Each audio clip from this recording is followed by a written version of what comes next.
after 10 is the time. A very good morning indeed to you. I quite like this time of year. It's sort of getting a little bit autumnal. Did you turn the heating on this weekend? I bet you did.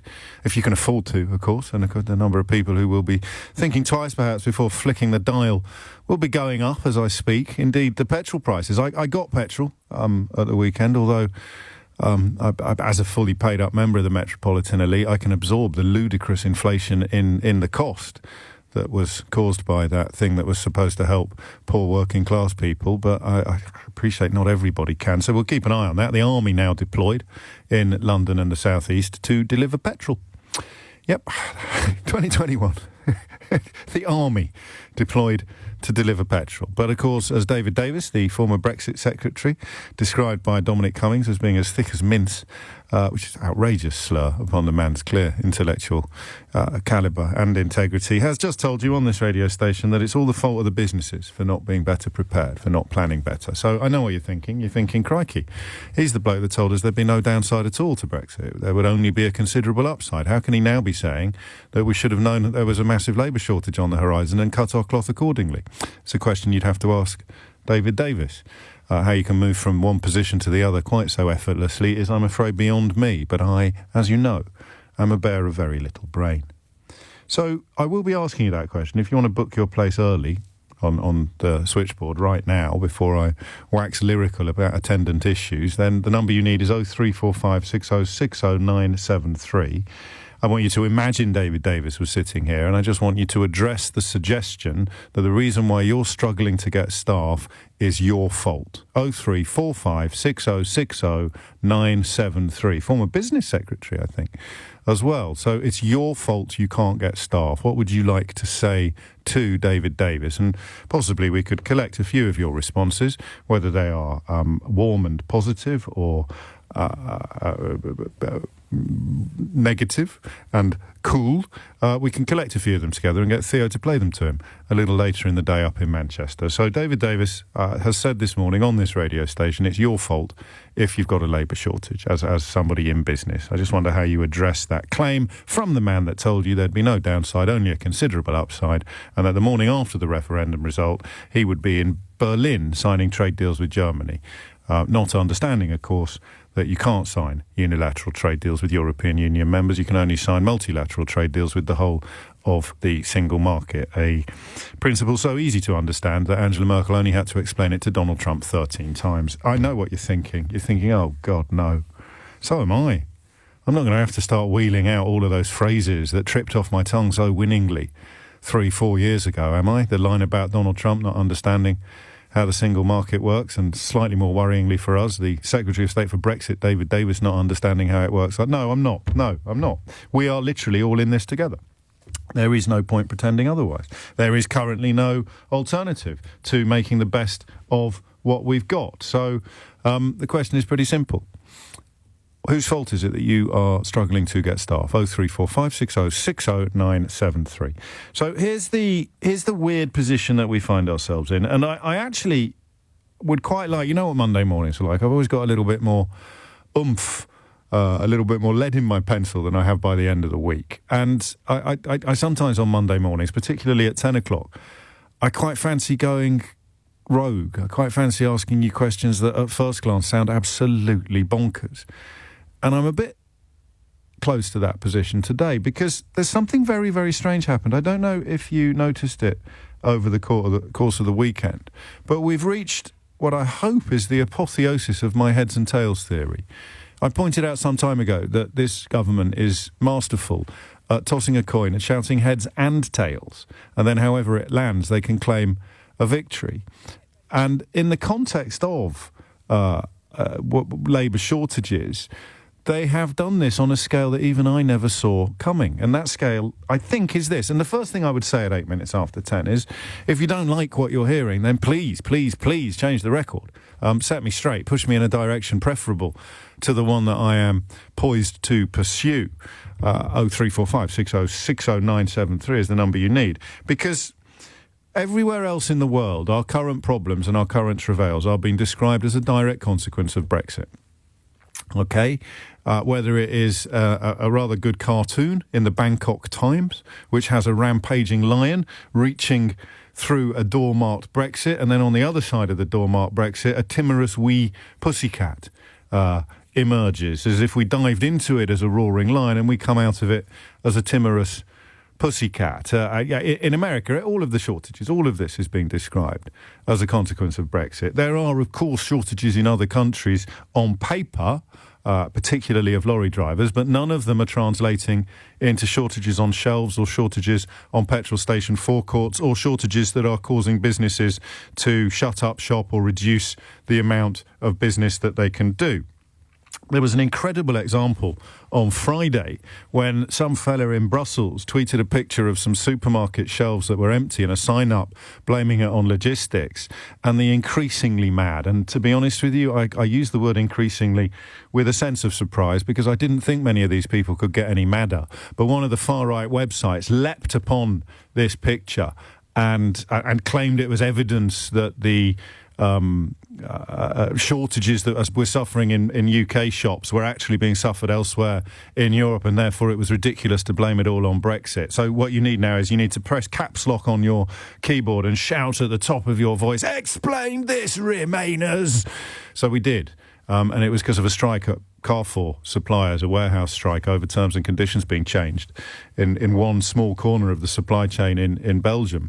And that was why some shops were struggling to fill their shelves. So the speed with which right-wing journalists, even conservative politicians, God forbid even people who present programmes on this radio station, jumped on one picture of one shop in Belgium showing some empty shelves to claim that, other people are really suffering as well, therefore we're not stupid. And it turned out they were stupid, because the reason for the empty shelves had absolutely nothing to do with a shortage of lorry drivers. And that, I thought, was a real moment, because that was a moment that illustrated just how desperate the defence is now going to get. Inevitably, perhaps, when the desperation reaches emergency levels, they bring immigration out of the fridge. Boris Johnson talking twaddle once again about uncontrolled immigration, a ludicrous phrase and something that never applied in this country. And as you know now, because you were wise enough to listen to this programme for the duration, we were always free to have much more, if you wanted much more stringent immigration criteria in this country as a member of the European Union, you were free to have it, but no government bothered to introduce it because they knew what would happen if they did. What would happen if they did, James? Oh, we'd be bringing in the army to deliver petrol. But it won't stop them.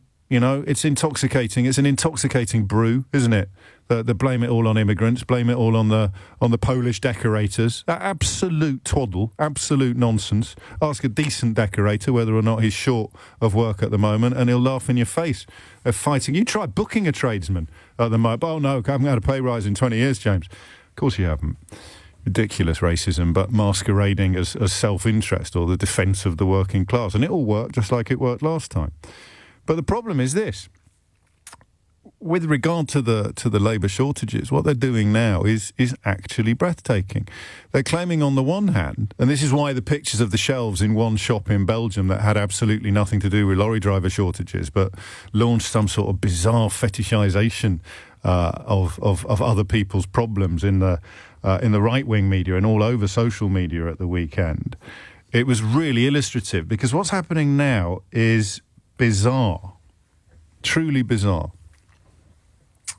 What's happening now is that a simultaneous claim is being made that I can't unravel, and I need your help. Or maybe we just all have to lie down and accept it, let it wash over us like so much slurry.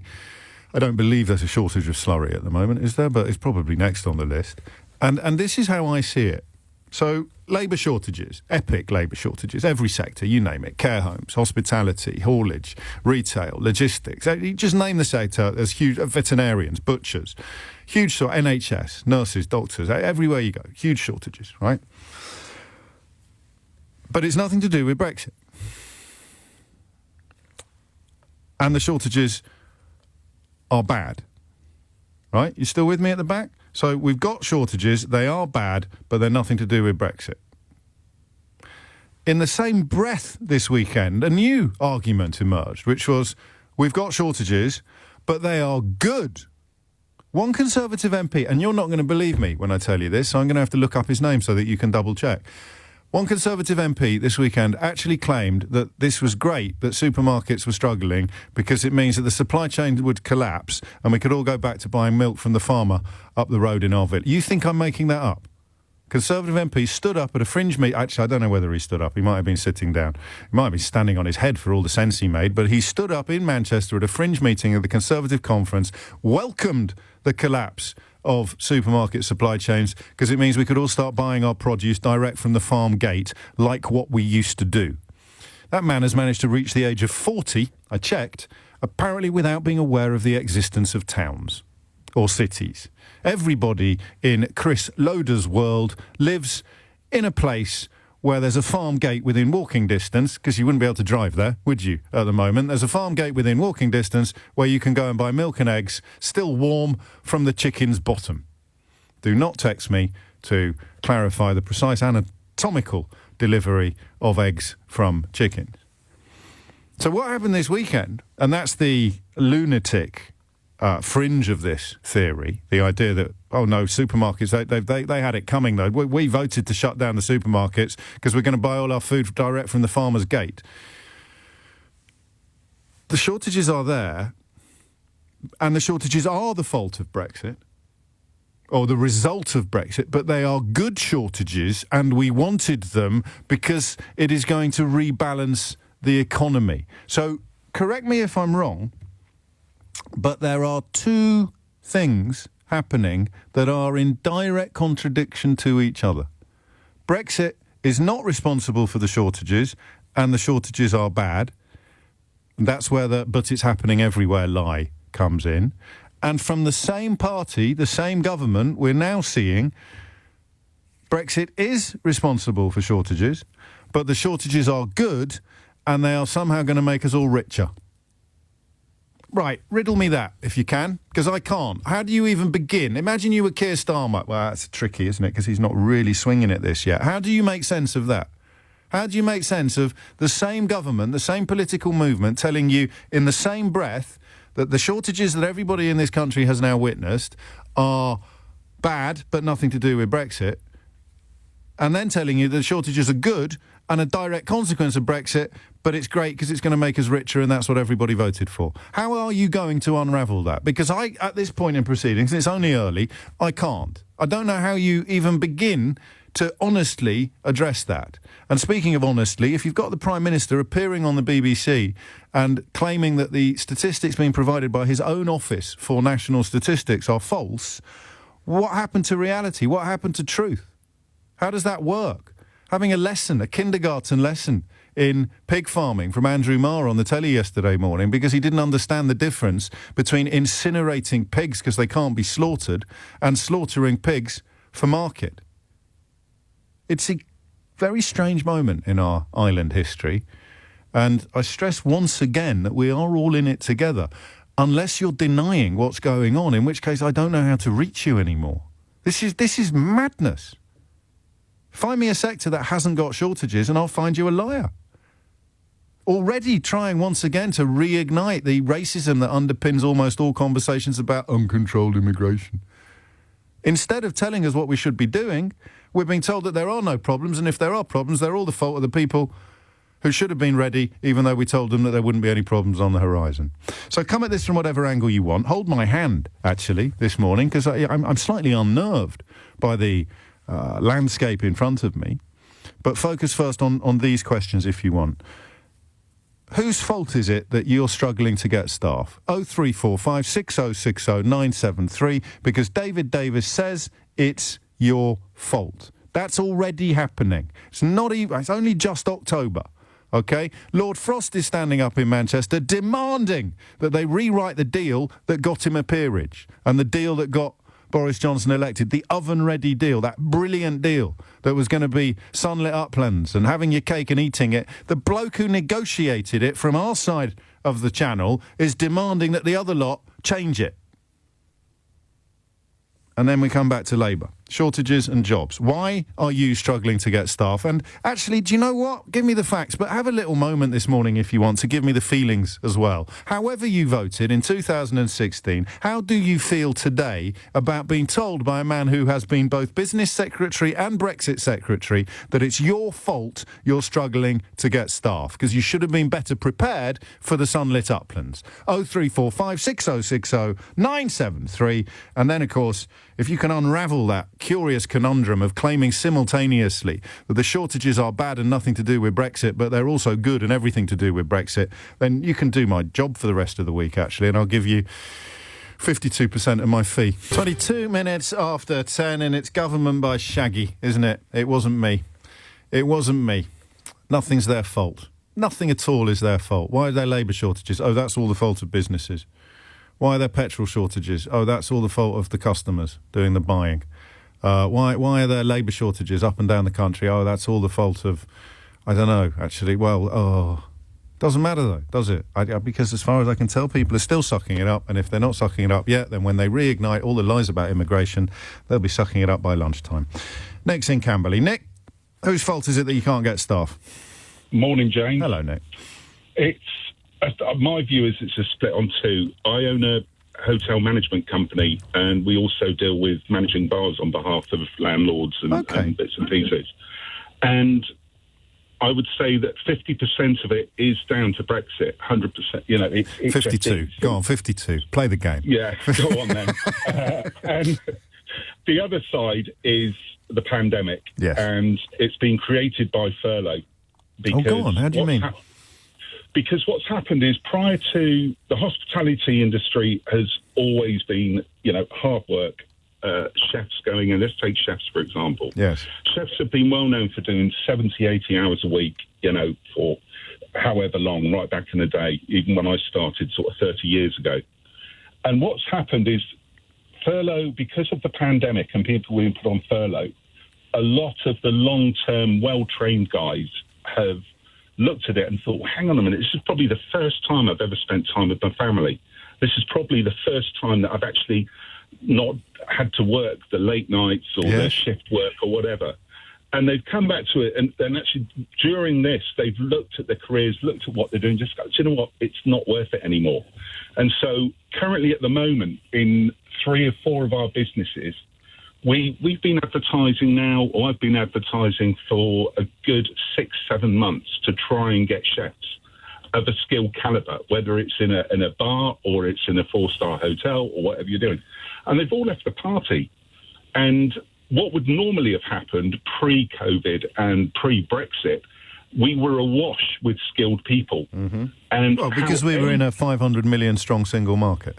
Correct. Yes. And what's happened is, and it's as simple as this, how anyone would have thought leaving the EU wouldn't have created this problem based on the fact in some of our businesses, 70 to 80% of the guys were from Europe, all mixed Europe. We had guys from, Australia. We had guys from New Zealand, all coming over to work, but mainly from Europe.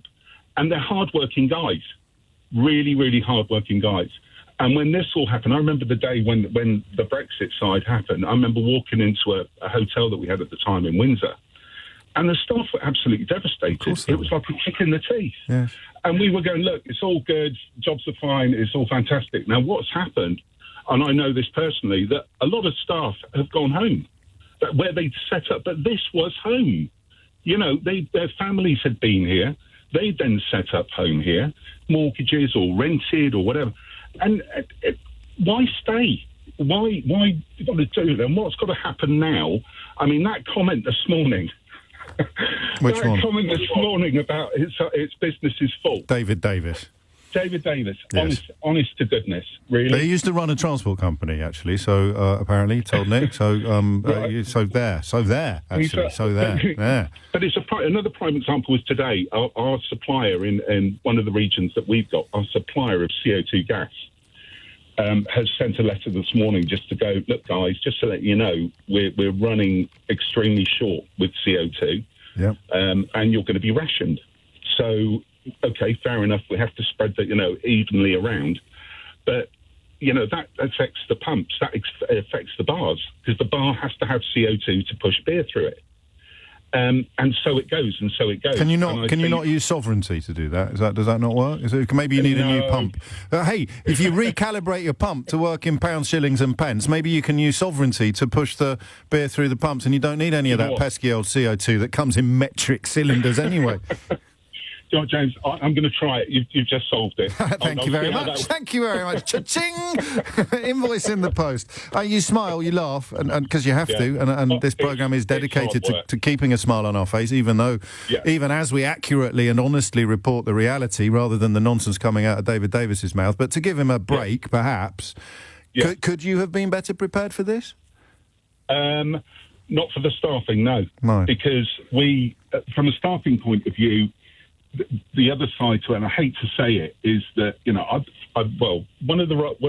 got a small bar down in the West Country, and just to get somebody, we've had the ads going out. We've gone through the usual channels through the internet. We boost the adverts, which cost money. Yes, we want to keep that going, but we don't get anybody applying for them. And when we do, they come along, but it's very hard to keep people, and we are paying well above what we were paying. And this is the point, is that even as you increase your wages, if there are not people there to fill the hole, it doesn't matter. Absolutely. It's an unsustainable economic model. Whether it will be, people will pretend that it's sustainable for long enough to push another political victory over the line, I do not know. But yesterday's claim was, this is all deliberate, it's all part of the plan. You got the one Conservative MP claiming that the supermarkets had it coming because we all want to go back to buying our goods from farm gates, and at the other end you've got people claiming that Nick's suffering at the moment is a short-term price that we all have to pay in order to ensure that we create a high-wage, high-skilled economy, in which case who the hell is going to do the low-skilled jobs? And being a chef, of course, is a high-skilled job. Nick, thank you.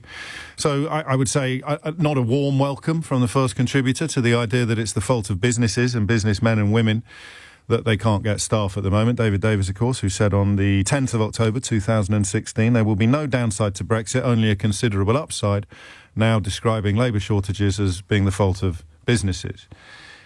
Adrian's in Huntingdon in Cambridgeshire. Adrian, what would you like to say?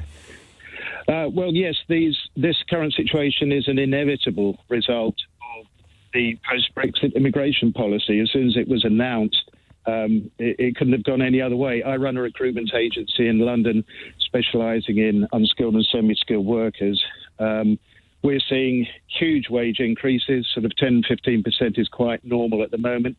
We're still a little bit running short of staff, and I wonder about the effects on inflation. Obviously, it's good for those staff for now, but I think there will be much higher inflation than is being... Well, but you're not allowed to mention the inflation. I'll tell you now, and I'll tell you for nothing, that as if wages go up, even if they go up less quickly than inflation goes up, the government will be pointing at the wage increases and telling you not to mention the inflation. Now, you know, and I know, most people listening to this programme know, that if wages go up and inflation goes up at the same rate, then wages haven't really gone up at all. But Brexit was built upon sleight of hand and disingenuousness and outright deceit. So if wages go up and inflation goes up, and you don't mention that inflation goes up, you can do a lap of honour claiming that wages have gone up, which is what's going to happen next. I bet you 4 bob. Well, I bet you a tanner. I'm with you there, James. I mean, you like your bath analogies, I know, and we are currently in a situation where the plug is out and the taps have been turned off. We have a shrinking labour pool with an ageing population. But there's one other point I'd like to make, if I may, James, and that is we're seeing amongst our clients that can afford it, and not all can, but amongst the ones that can, they are willing to pay an awful lot more. And as I've said, the wages are going up. But if you look at the public sector increases are minimal. That's a brilliant point. So even if wages do go up in the private sector, doctors, nurses, care workers, the ones in the public sector are going to be measurably worse off because the government refuses to give them a commensurate pay rise. Well, indeed. I mean, we now have people doing light packing work in warehouses for about $26,000 a year. Who's going to be a care worker? Who's going to sweep a hospital floor or be a porter? There's going to be a huge imbalance as filleting, well as the filleting of the public sector on the horizon as well. I hadn't thought of that. Thank you. Very briefly, because I'm late for the news, in a sentence, how do you greet David Davis's claim this morning that it's all your fault? Like I think I greet everything else he says. Do you remember that Donald Tusk quote about there's a special place in hell for those that embarked upon Brexit without the sketch of a plan? Well, this is a result. You are reaping what he sowed, although he's denying that he reaped it and claiming that it's all your fault that you're sowing it. 10:31 is the time. Thomas Watts is here now with your headlines. 10:35 is the time. I might launch a new feature on the programme, which is here is something what happened. And it's got to have a phone in it somewhere, but I can't for the life of me see where it is at the moment. A genuine Tory MP said this yesterday. I know it might not feel like it in the immediate term, but it is in our mid and long-term interest that these logistics chains do break. It will mean that the farmer down the street will be able to sell their milk in the village shop like they did decades ago. It is because these commercial predators, that is the supermarkets, have wiped that out, and I'd like to see that come back. An actual Conservative MP who has managed to reach the age of 40 while holding or using the brain that he's used to come out with this splurge at a fringe meeting at Conservative conference yesterday. It will mean that the farmer down the street will be able to sell their milk in the village shop like they did decades ago. It is because these commercial predators, that is the supermarkets, have wiped that out, and I'd like to see that come back. That's why immigration is back in the conversation, because this is what happens when you leave them to their own devices to try to defend what's currently happening. I know it might not feel like it, said Chris Loder, who is the MP for West Dorset as of 2019. It might not feel like it in the immediate term, but it is in our mid and long-term interest that these logistics chains do break. It will mean that the farmer down the street will be able to sell their milk in the village shop like they did decades ago. It is because these commercial predators, that is the supermarkets, it's going to go down well with the donors, have wiped that out, and I'd like to see that come back. I don't know how you reason with that, but I do know that's why they've broken the glass that says in case of emergency, and inside the box are all the old immigration lies that we haven't really heard since 2016, which are back in circulation this morning. Why? Because that's what happens. We're going to have to get the immigration out, boss. Seriously, we got the bloke down in West Dorset, Chris Loder, claiming that farmers are going to be able to sell all their produce via the farm gate or the village shop now. We can't leave these people unattended. That man shouldn't be allowed out with scissors. But he's a Conservative MP, claiming that the break of the logistics chain, the system by which we all put food on our table and in our bellies, we welcome the breaking of it so that farmers can sell their milk in the village shop again like they did decades ago. That is not a joke. That is not satire. That's not Armando Iannucci or David Williams. Well, you know what it is. Mark's in Budapest. Mark, what would you like to say? Is it your fault that you're struggling to get staff? I'll tell you how good my memory is. You've got a hairdresser's in the West End of London. Yes, I have, and I also have a estate agency in Budapest as well. Oh. I have both businesses in London. I've lost people because they've come to Eastern Europe. That's your fault, though, isn't it? Why couldn't you see... That's your fault, isn't it? Well, my understanding of this is about 1 million people left the country, not necessarily because of Brexit yet, but because of the pandemic. They just ran out of money. And the first thing you do when you run out of money is go home for something which is more comfortable. And they've all come back to Eastern Europe and Central Europe. And I picked 5 people up in my local business in Hungary who've exactly the same story. They just ran out of money and didn't have anything else to do. When are they coming back? They're not coming back. Why not? Because they've already been burned. But we're going to bounce back. We're going to bounce back in a world-beating way. Haven't you heard? But you know that's not going to happen, and nor do I. Excusez-moi, the Prime Minister said it. Brexit issues are going to be next year. I'll give you an example of Brexit. Well, there's plenty. I mean, your personal experiences may not endorse it fully, but there are plenty of people who legged it even before the coronavirus pandemic kicked in because they no longer felt welcome. How bad is the situation in the salon? Do you need me to get Keith retraining with his scissors? And heading. If you can do colour as well, that would be fantastic. Absolutely brilliant if you can do that. And are you offering more money yet? Will you be offering more money to tempt people? We're offering more. Yeah, we're offering. The money's not the issue. No, I know it isn't. The issue is trying to find the people. Yes, I know. I mean, central London, it's really hard to find people, as you probably know from other businesses locally to LBC. Yes. It's impossible almost to find people. And at the moment, we're really struggling. We're also struggling because nobody's coming back to the city centre. Yep. The offices are still unoccupied, and it's almost like a ghost town. down. We've had zero help from Westminster Council, where other councils in England have been given help. Is that true? All Westminster Council has done is build a mound at the top of Marble Arch. It's very nice, mate. It's free now. You can go up it for nothing. What are you complaining about? It is, but the money is ridiculous. All I'm trying to say is that there's been no help at all. What do you want? What would help? What would help? So straight up, right now, you're in charge. You're not allowed to reopen the single market, by the way, unfortunately. That's not on the table, but it's something that this government could do with a straight face to help business people like you. The one thing you should do between the UK and other countries is increase employers' national insurance. Employer, not employee, employer. In England, it's 15%. In France, it's 40%. In Germany, it's 20%. That's the big key. Everyone goes on about wealth of individuals. They don't go about the wealth of the companies. So you'd be paying more, but you're in favour of that because it would make your business better in the current climate. It would make the business better. It's interesting. Because I'm a relatively small business.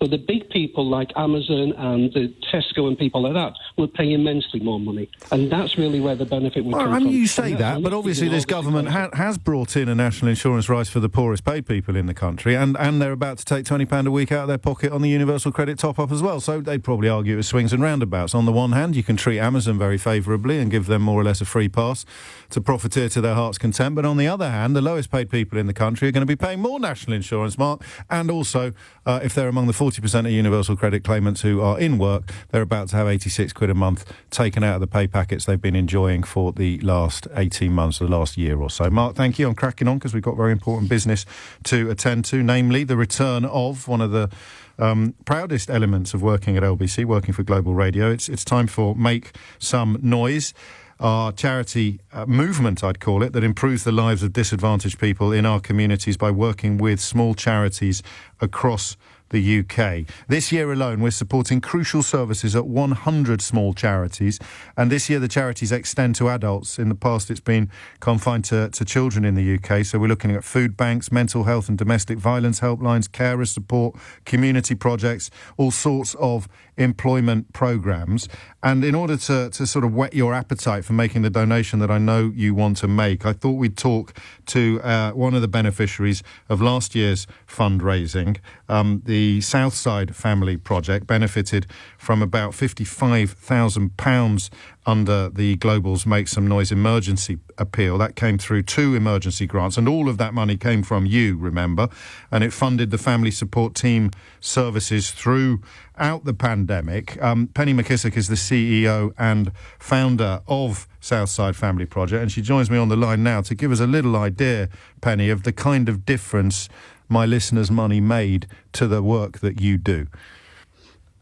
Thank you. Good morning. Hello. It's good to be able to be positive, isn't it? Yes, it is. Goodness me. It's made the most profound difference. I think at the hardest time, in our project's history, we were able to genuinely and quite easily help families, and it's just been incredible. And I think, we run a domestic abuse service as well, so it's kept families safe. And I think also staff, volunteers, the stress of the demand would have been awful, but I mean, it's awful anyway, but being able to meet that demand relatively easily has been, I just can't put words to it. It's been absolutely amazing. You provide help to vulnerable families, the whole range of family and the whole range of help, therapeutic, food bank, domestic abuse services where needed, costs for family support workers, play therapy, and the food pantry. That sounds like quite a big ask. I mean, what is the process by which somebody ends up at your door? That feels quite exhausting. Yes, it does. That's what I'm just reading it. I think I'd better retire quickly. Please no. Well, a lot of it is by referral, so we're very well known. So easy referral from social workers, police, health visitors, you name it. Self-referral. Community groups right out across Bath, North East Somerset. So it's really quite easy to get hold of us. And also because so many of our staff are local people and have been service users, about 60, 70%. That makes a huge difference because they're out in those communities. And also, I think, that during COVID and getting this sort of funding, we never ever stopped, not for a minute. And our business support team was there, taking all the calls. But it meant that we could go with food or whatever it was, stuff for sort of homeschooling, and you'd have that contact. And our staff and volunteers are so skilled, they pick up those sort of nuances that things aren't right, or a sort of wide-eyed look that makes you think something's going on there. So it's right across the board. Food has been amazing. And one woman told me that she was really worried. She's got 6 kids, and it was her little girl's 5th, who is also disabled. And she was able to, I feel quite emotional saying it. Of course you do. She was able to put on a really good spread. And that was so important at the time when it was so bleak. And this woman she had to leave her home because of domestic abuse. So she was very isolated. And it was just wonderful to be able to do that. You preempted my final question, actually. I was going to ask you to provide a sort of example of a success story. That's one. Go on, give us another before I encourage before I start shaking the tin, Penny. Our Kai, yes. who he and I did the route that he did when he was 14, he's 21 now, to Southside. And that was all part of this Global Make a Noise. And it was amazing. I mean, every day we walked the 8 miles. I'm the fittest I've ever been. And we also walked with other people. I have stopped now, I have to tell you, but never mind. And now that young man is working for us, paid work. Hey, it couldn't be better, could it? Someone that had the most traumatic life that one could imagine, actually.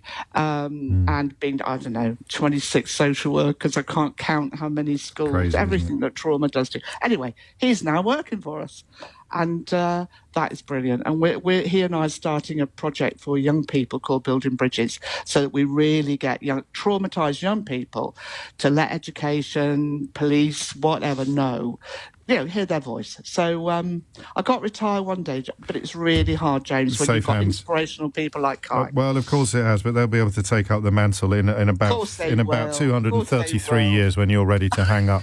Hang out your efforts. Penny McKissick. Honestly, though, we can't thank you enough. It was nothing to do with me. I just shake the tin. Seriously, it's everybody listening that puts their hand in their pocket. Please do. Just some numbers there. 240% increase in the number of people who needed food support during the pandemic. Of course, when we did the last Make Some Noise but one, we had no idea that the pandemic was on the horizon. Domestic abuse reports, police referrals increased by 67% during the first lockdown. I mean, the urgency and the importance of the work that you do has never been clearer or more acute. And also, I know I've got to go, but what was amazing as well, right at the beginning, when we got this funding, Dan, who was our cook now, lost his job at that moment. And so we were able to employ him, and he's stayed ever since. And now we're doing cafe-style stuff. We're going to do whole family meals. And he's a very local man, and he's been amazing. Fantastic. So, I won't go on anymore.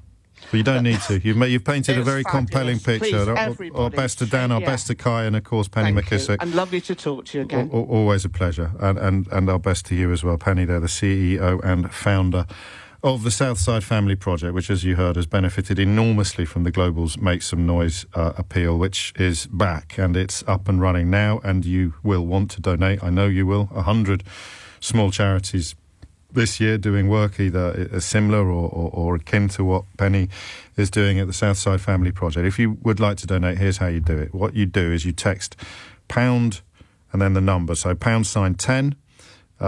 You just text LB, no pound sign, I beg your pardon. You just text LBC10, so LBC10. Forget about the pound sign. Pretend I never mentioned the pound sign. LBC10. Or LBC20, LBC10, LBC20, LBC30, and you text it to 70766. I'll tell you again, all right? To donate right now to Global's Make Some Noise, simply text LBC10 or LBC20 or LBC30 and send it to 70766. Okay? 100% of your donation will go to Global's Make Some Noise. You have to be 16 and over to join in, so do seek the bill payer's permission if you're not. Standard network charges may apply. Terms and conditions are at makesomenoise.com. lbc1020.com. Once again, that's lbc10 20 or 30 to 707 66. 10:53 is the time. David Davis says it's all your fault. Meanwhile, one of his colleagues in the Conservative Party says that the collapse of the logistics chain is great. It's going to be brilliant because it will mean, and I quote, that the farmer down the street will be able to sell their milk in the village shop like they did decades ago. I'd remind you, not only is that man permitted to use scissors, he's also a sitting member of Parliament.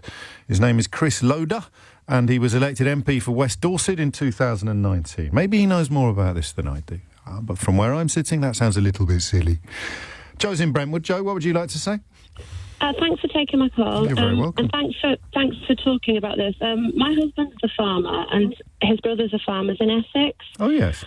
Most dairy farmers are down in the West Country. Not every county has dairy farmers, and a lot of them are going bankrupt. That's the reality of farming. Well, they'll be delighted to be able to sell their milk in the local village shop again then, won't they, Joe? Exactly. I mean, it's absolute madness. There are agricultural vehicles parked on the streets at the moment. They can't get red diesel to farm because of the shortage in the logistics. It's the whole reality of farming is so far removed from what that Tory MP's said. Chris Loder. It's crazy. Chris Loder. MP for West Dorset. You know, there isn't milk on the shelves. Most farmers go bankrupt because they're not going to get subsidies anymore. It's totally I'd forgotten about from reality. that. Well, I mean, even when they're... Oh, crikey, the subsidies are going to make a big difference. But I'm thinking about I was reading about fruit farms operating on about 2% of turnover. So the idea that they're going to be able to suddenly pay everyone 50 quid an hour to pick plums... There's no money to pay. They haven't got the money to pay. Most farmers have to survive by diversification, and that is not in agriculture. That's letting out sheds, doing other things. Glamping. You can't get the staff. There's no labour. But that's your fault. I don't know if you heard David Davis this morning, one of Chris Loder's colleagues. It's your fault that you can't get the staff. If you'd planned ahead and got the staff, then you'd be stocking all the village shops. Are there many village shops in Brentwood? No. And the reality is there's nothing... Well, that's probably your fault as well. That's your fault as well. Pay attention. You should have seen it coming and opened a village shop. Well, whoever gave the voice to Brexit to say that all these lies that... I know you've been talking about this a long time. I may have mentioned it occasionally, Joe. You know, and the tragedy is that you walk around and you know that people around here voted for Brexit, and you literally want to say to them, have you any idea... Well, a lot of farmers did as well. I can't let the farmers off the hook on this one. Well, not all of them, but there was certainly particularly in East Anglia, where I spend a lot of time. There were a lot of signs in fields suggesting that the sunlit uplands were just around the corner. So, not sure what they were thinking. The majority of farmers we know did not vote to leave. There are a minority who didn't. And look, what do they think now? I don't know. You tell me. I mean, they'll ring me, no doubt, to apologise, or to tell us about the village shop that they're opening up next week with the mythical, magical supply of milk. It's totally delusional of this bucolic, idyllic life that there was back in the day for certain people. This bloke's 40. This bloke is 40.